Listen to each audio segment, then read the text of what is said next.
Single dad was tricked into dating a deaf, paralyzed girl. But her first words broke him. The morning sun had barely risen when Rowan Hale stood beside the rusted railing of the small community garden, trying to catch his breath. It wasn't the walk that exhausted him. It was the weight of everything he carried inside. At 32, Rowan had weathered more storms than most men twice his age.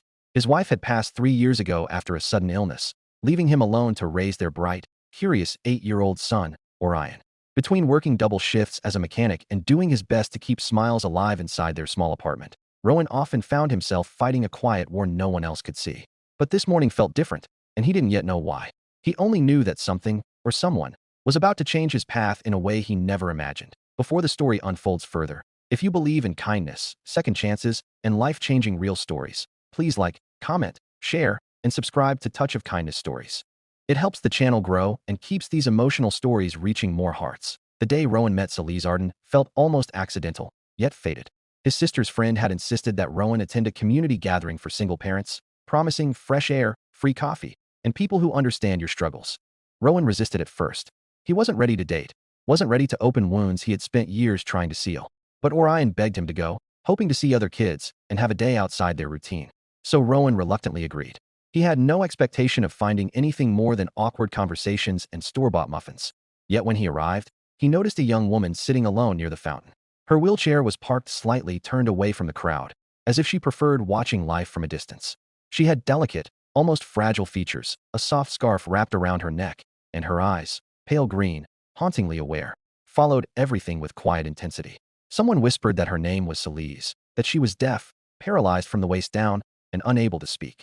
Rowan felt a natural tug of empathy, but dismissed the moment as nothing more than curiosity. He never would have approached her.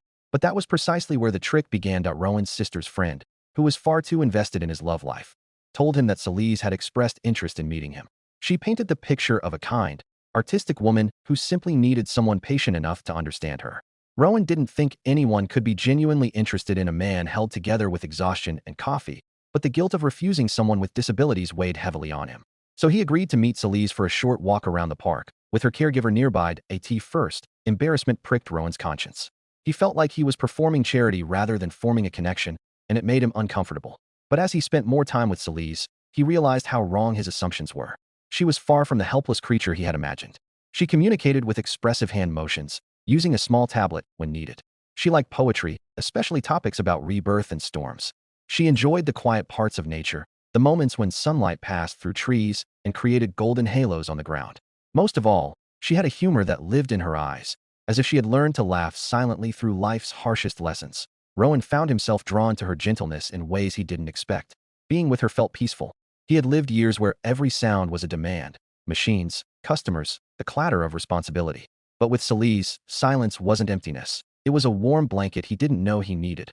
Weeks passed, and their meetings became regular. Rowan felt shame when he discovered that Celise had no idea she had supposedly expressed interest in him. She had never requested him or anyone else. She was as surprised to meet him as he was her. Someone had tricked him into the introduction, and he didn't know who. But by then, Rowan no longer cared. The bond had already formed, slowly, gently, like a vine growing toward the sun. Orion adored Celise. He loved writing notes that she read and responded to with sketches. She had a natural gift for drawing, turning even the simplest messages into beautiful images. One day she drew a picture of Rowan holding Orion's hand, both smiling, with a soft shimmering aura around them. When Rowan saw it, something inside him softened in a way he couldn't explain. But life wasn't a fairy tale, and storms always returned. Rowan began noticing the pressure tightening around him. Some people at the center whispered that he was only with Celise out of pity.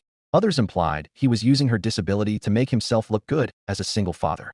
Even his boss claimed Rowan's emotional distractions were affecting his work. Money grew tighter. Orion needed school supplies. The rent rose.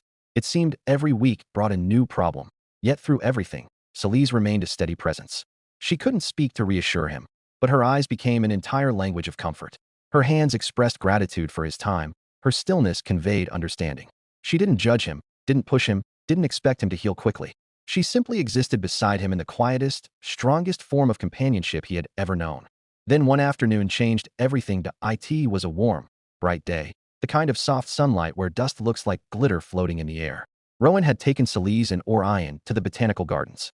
The place was peaceful, with winding paths, tall glass windows, and flowers that seemed to bloom louder than the sound of footsteps.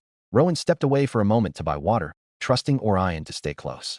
When he returned, he found Celise slumped forward in her wheelchair, her face pale. Orion was tugging her hand, panicked. Rowan dropped everything and rushed to her, fearing the worst. The caregiver wasn't in sight. He called for help, trembling as he lifted Celise's head gently. Her eyes opened slowly, confused, unfocused, scared. Rowan whispered reassuring words, even though she could not hear them. He held her shoulders, begging her not to fade on him. Paramedics arrived quickly. They checked her vitals, lifted her into the ambulance. Rowan clutched her hand the entire time, feeling how cold it was.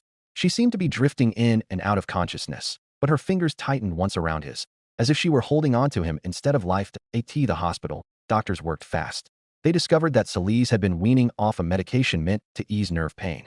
It was making her body more alert, but also more vulnerable to spasms and sudden weakness. The caregiver had stepped away without warning, leaving Celise alone during a risky stage. For the first time, Rowan saw fear in her eyes, not fear of pain, but fear of being abandoned the way so many people had left her before. Rowan stayed with her all night. He sat beside her bed, his head resting on the edge as exhaustion pulled him into a restless half-sleep. He didn't hear her moving, but he felt a faint brush against his hair. Celise was awake, tears sliding quietly down her cheeks. Rowan lifted his head, startled. She tried to sign something, but her hand shook too much. He leaned closer, trying to understand. She repeated the motion, struggling, frustrated. Rowan gently placed his hands over hers, calming her. For a moment, everything was silent again, the kind of silence that stretches across the soul. Then something happened that the doctors would later describe as neurological reactivation, but Rowan would forever call a miracle. Celise opened her lips. First nothing came. Then a tremble. Then the softest sound, fragile but unmistakably real. She said his name. Rowan froze. His breath caught in his throat. He wasn't sure if he had imagined it. Tears filled his eyes before he could stop them. Celise tried again, her voice barely more than a whisper shaped by years of silence. Don't leave. The words broke him. They shattered every wall he had built to survive, every guarded thought he had used to convince himself he didn't deserve another chance at love.